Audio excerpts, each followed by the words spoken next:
ഓം വാസുദേവം മഹാകായം പഞ്ചഭൂതം അഷ്ടദിശിം. നമസ്കാരം.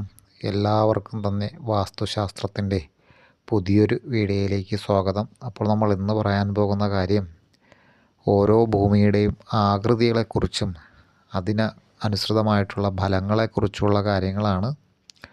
നമുക്ക് നോക്കാം അതെന്താണെന്ന്.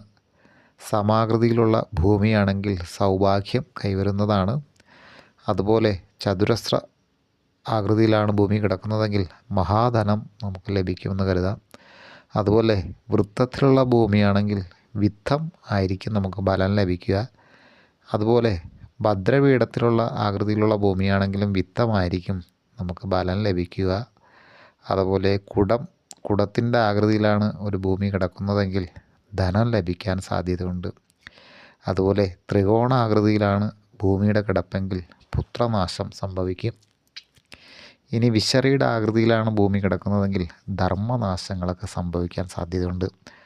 അതുപോലെ ഒരു സർപ്പാകൃതിയിലാണ് ഭൂമിയുടെ ഷേപ്പെങ്കിൽ നമുക്ക് ഭയമായിരിക്കും അതിനുള്ള ഫലമായിട്ട് ലഭിക്കുക.